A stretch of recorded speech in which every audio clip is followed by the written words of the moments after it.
This is nice. I've been doing stand-up for 20 years. Started off doing quirky little venues. And just look how far I've progressed. The set from EastEnders. Ivy growing on the wall. No, this is nice, and this is really nice coming up to Worcester. And I don't do audience participation, but I was interested the fact that the skinniest man in the room, when he asked you to move to the front, you said, well, I've sat at the front for the past 2 to 3 times, and he said, just move to the front, all right, and you're there, and you're in the army. You didn't put up a fight either, which is fantastic, that's brilliant. And what do you play as a musician? I sing and play bass guitar. Okay, so I'm a drummer, so you fucking hate me, probably. So you're a proper musician. Are you in the same band? No. So what is going on with your look? Because you're sort of on the upper end of older, but trying to look like someone out of Oasis in a basic. And it's not fucking working. The size of that watch is so big you can't even get your sleeve over it. You're going to get hooked on the way out, aren't you? So I don't do audience participation. I don't do audience. But Dave, it was nice that your lovely wife partner. Is it Dave? What's his name? Well, yeah, there's only one bloke saying actually. But whatever your name is, you put up a massive fight to not sit in the front, didn't you? Because these two came in straight away. Yeah, we're going to sit there. You, no problem at all, did you? You were absolutely fine. And you're going, get in there. And he's out the back, just having a fag, doing his best to stay out there with Kev at the back. You two associated, because Kev, you said if I sit out here, you'll be safe. You fucking won't. You won't be safe. And what is going on? What is your look? Because we've obviously got the Oasis boys at the front. And I don't know what to make of you as sort of like the punk skinhead rocker with a dog chain. What is going on? Is this like you three have got together and think, fuck it, we've got a middle-aged crisis going on. Let's just go with something absolutely ridiculous. We'll sit right in the front row because we'll be perfectly safe then. And then, yeah, I think the rest of you, I haven't got anything to say about you, to be honest. Boring. I'm leaving you alone because I thought, can I have a go at her? But you look like such a strong woman. You just rip me to bits. And if you want to heckle, I know Alex said don't heckle, but I couldn't give a fuck. You can heckle as much as you want. I might be little, but I'm vicious. All right. So that's all that audience participation, which I don't do out the way. So I should tell you, I am an award-winning stand-up. So I'll wait for you to finish. It's fine. I'll tell you that. No, it's fine. You don't have to apologise. I am an award-winning stand-up. Right, okay. It is not as glamorous as it sounds. Okay. This year I did the Leicester Comedy Festival. I won the Silver Stand-up, which is basically a competition, and to qualify you've got to be over 55. That's it. No upper age limit. There was 13 of us backstage. It was like God's waiting room for comedians. One bloke sat in a chair, eyes closed. We didn't know if he was asleep or dead. Somebody said, do you think we should wake him? I was like, oh fuck it, it'll increase our chances. And I did my bit, it's 5 minutes, and I won it, right? But yeah, no, it's great, fantastic. I phoned the wife, I said, you know, never guess, after 4 years of trying, I finally won. She said, oh, that's fantastic. What have you won? Right, now you will have deduced from her accent that I am in fact married to a lady from Bangladesh. So I said, I've won a trophy. She said, anything else? No. 2 hours later, I'm back home in Gloucester, walk in, showed her the trophy. Did you win anything else? No, just this trophy. Okay. I have googled the website, right? When were you going to tell me about the £500 cash prize?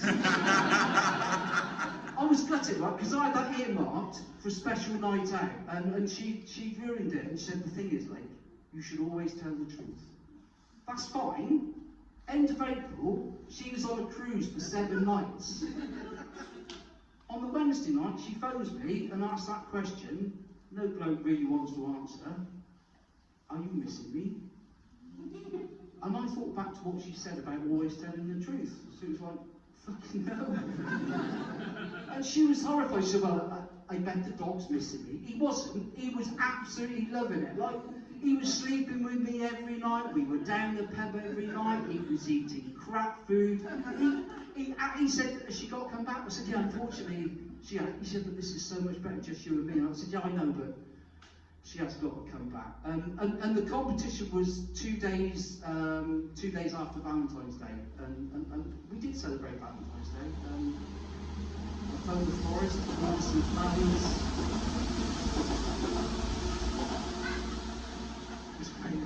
It was fantastic. My comedy career, I've never been interrupted by fucking train. It was fantastic. And I ordered these flowers, and they said, do you want a card? I said, yeah. And she said, what do you want on the card? I said, I'll just put to Lynn, love Nick. She said, do you want a kiss on the bottom? I said, that'd be fantastic. She said, no, I meant on the bottom of the card. I said, yeah, I know. I'm a comedian, I was just making a joke. And quick as a flash, she said, I bet you don't get many gigs, which I thought was quite harsh. Now, I've got to be honest, that joke normally goes down far better than that. So you're going to have to try a lot harder. But we did celebrate Valentine's Day. We had a meal at home because it was cheaper and we're tight. And we were sat down, and she said, "Can you remember how we first met?" I don't know, it was a long time ago. So when you had an advert in the Lonely Hearts column, in fact you had two. Did I? She said, yeah, but I only replied to one. Why was that? She said, well, on the other one, you put your height on it.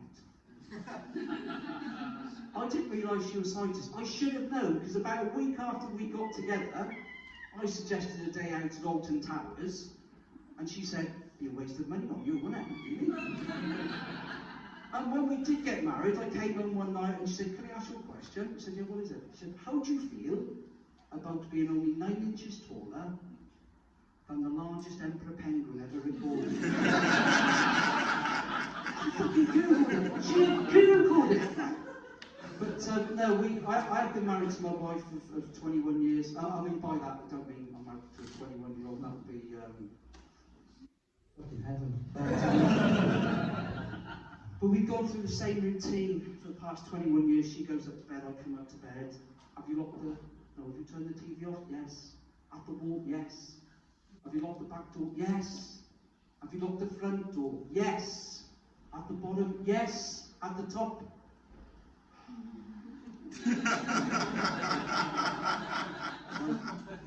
And it gets to October, and she's like, I hate this time of year. So you look, why is that? Well, the bottom of the bed's always cold, isn't it? Don't know, my legs have never been down that far. But she said, there's no romance in our relationship anymore. So what do you mean? She said, well, maybe when we're being intimate, just to break the silence, it'd be nice to have some music playing. And she got a fair point. The first problem I had was finding a track that only lasted 35 seconds. But I recorded Make It With You by Brett, which is, you know, just sort of got us in the mood. I think where I went wrong was my choice of song number 2, the theme for Match of the Day. And when she came and I shouted goal, that was it. Apparently it spoiled the mood. And she said, like, there's no surprises either in our relationship. So I took that on board as well. And the other night, she was in the bathroom getting ready. I went to the bedroom, turned the lights off, lit some candles, hid under the bed, and when she came in, I just grabbed her ankles. And apparently that wasn't the surprise she was looking for. You want to try it? It's fucking brilliant. But she did surprise me just before Christmas, because she said, you have remembered you're picking me up from my work stool tomorrow. Now that did come as a surprise, because she's self-employed. And works from home. I said, no, that's fine. So I met her at the allocated time. She got in the car. All I said was, have a nice time. Are you saying I'm drunk? Oh, don't. No, but clearly you've had a drink. Well, I don't think you love me. In fact, I don't think you've ever loved me. Is that her? Well, I do, I have. Can't guarantee going forward. Well, if you love me, you can prove it right now. I said, well, how am I going to do that? She said, you can get on top of me and make love to me. I said, well, that's not going to happen. She said, give me one good reason. I said, well, I'll tell you what, I'll give you three. I said, what then? Number one, it's 4 o'clock in the afternoon. Number two, we're still outside Wetherspoons in the middle of Gloucester. And number three, we've got your girlfriend Chris in the back of the car because we're giving her a lift home. And that's the thing, she's got a girlfriend. She was the one, she's been away for 7 nights on this cruise. I wanted one night away with my girlfriend to spend that 500 quid. The shit she gave me from that. We did dry January earlier this year. We still drank. Just no sex. And it was sort of drink related, because Christmas Day I fell asleep at the dinner table at 4 o'clock. I'd had one red wine too many. She said I was a disgrace. She felt embarrassed, humiliated. The other people in the hotel dining room thought it was hilarious. But it did sort of prompt me to thinking, New Year's resolution, I need to maybe change my ways, stop drinking, and be a better person, because I'm quite irritable and angry. And I thought, I need to calm down, I need to be nicer, but I don't mind telling you I've got issues. Well, let's call them by their proper name, shall we? Fucking stepchildren. They're not even kids, they're like 39 and 40. I mean, one's alright, the other one's absolutely mental. She's a conspiracy theory, she's anti-vaccine. She thinks the trails in the sky, they're all chemtrails and they're going to fall down and control us. And we were just having a chat at Christmas, and I inadvertently used the word Eskimo, right? She went off on one. She was more angry than the cat was just found out it belongs to a West Ham footballer, right? That's how annoyed she was. She said, that is discrimination. I said, Nia, it is not discrimination. I said, look, I was born in 1958, right? That is just a word I have grown up with. I don't mean any offence by it. So the thing is, you've never been discriminated against, have you? So what are you talking about? I'm fucking ginger. Because I suffered as a kid being ginger. The name calling was atrocious. Copper knob, Duracell, ginger nut, you little ginger wanker. And I can remember saying, Dad, just leave it out. I was only thinking of my dad the other day, actually, because as a kid growing up in the 60s, we used to love watching wrestling on World of Sport on a Saturday. And afterwards, we'd always have a play wrestle, and I'd always try and pin him down, and at the last minute, he'd always lift his arm, and he'd never let me win. And I think he was trying to teach me a bit of a life lesson in, never give up. And I can remember the elation when I finally managed to pin his arms down. Oh, it was fantastic. To be fair, he was 88 in a care home, suffering with brittle bone disease. But it wasn't just my dad. I came home from school, I can remember it now, January 1965, I was 5. I said to my mum, Mum, all the other kids at school were talking about the Christmas presents they had. She went, and? I said, well, I didn't get any, did I? She said, no. That's a very good reason for that. I said, what is it? And she looked me straight in the eye and said, Santa don't stop for ginger kids. To be fair, it was pretty good advice, because I've had 2 ginger kids. I've not spent a penny on them. So I've mentioned I'm getting older, and I got to 50, I could deal with getting to 50, that was all right. Because when you get to 50, you get bombarded with leaflets of free life assurance. That's all right, you can deal with that. When you get to 60, slightly different thing. Funeral plans. Right, that's all you get. And I know a little bit about funeral plans, because my mum died in 2019, and she had a funeral plan with the co-op, and I had to go in and talk to them about it. And I went in, and the lady said, do you know about funeral plans? I said, well, no, not really. She said, oh, they're fantastic. She said, so, how old are you? I said, well, I'm 63 now. She said, oh, well, you should start thinking about it, because you haven't got long left. It's great, isn't it? And she said, so basically what you can do is you can plan your own funeral, you can have what music you want, you can have the venue, you can put money behind the bar, you can choose what food you want, you can have a disco, you can have a band. And by the end of the conversation, I was actually looking forward to dying, to be honest with you. But Mum, she did die in 2019, she had dementia, and there may well be people in this room who've got people who are suffering with dementia. And this next bit isn't to take the piss, but it is just sort of raising awareness of what it can be like. And Mum said, when I go, will you talk about me? I said, well, not really. She said, well, I've never seen you do stand-up, so it's just a bit of a way of keeping my memory alive. And I said, oh, okay, so she's given me the green light, so fuck it. So people with dementia, they have certain traits, right? They get paranoid, they think people are in their houses.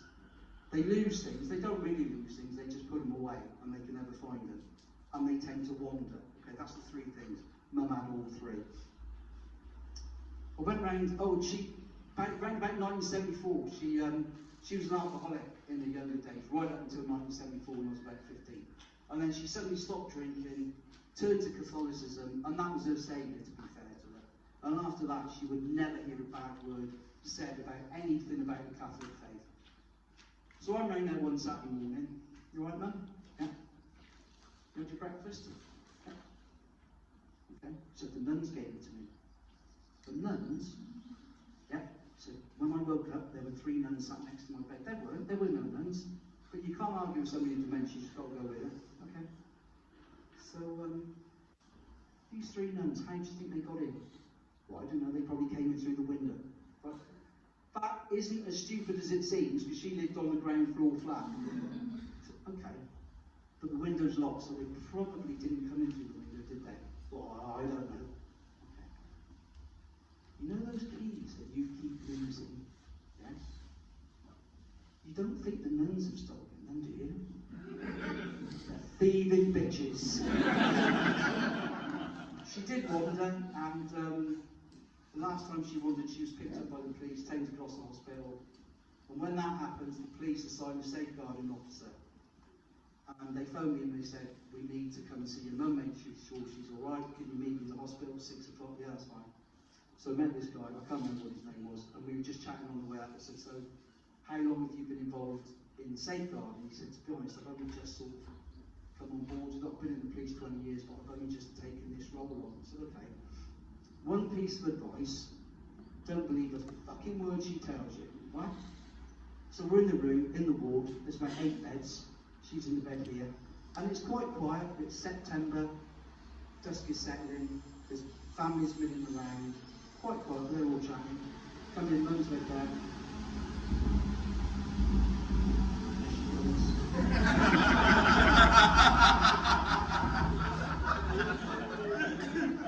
But she was a train driver. She wasn't. Hi Mum, you alright? Yes, who's this? I said, this is PC so-and-so. Have you come to arrest me? He said, no, Gina, I'm come to arrest you. Well, have you come to arrest him? No, why would I arrest Nicholas? Well, he murdered his brother. No, I said, Tim died in 2009. Do you remember he had heart disease? Do you remember that? You would say that, wouldn't you? And of course, they've only just let him out of jail. This policeman looked at me. Have you just come out? I said, no. Remember what I said? No. Just ignore it. By now, everyone in the ward had stopped talking. They were fucking listening to her. Silence for about 2 minutes. They're all waiting to see what she comes out with. And then she just comes out with the classic. And of course, he made me have sex with her before we were married. This one woman across the road said, that is disgusting. I said, look, we're going, come on. I grabbed this box, so I can't deal with this anymore. We're going. As we're walking out, under her breath, she says, it's that poor dog I feel sorry for. We get outside, and the policeman said, so have you got a dog? Oh, I'm like, well, yeah. Oh. So that bit's true. Anyway, you've been a delight. Thank you very much for listening.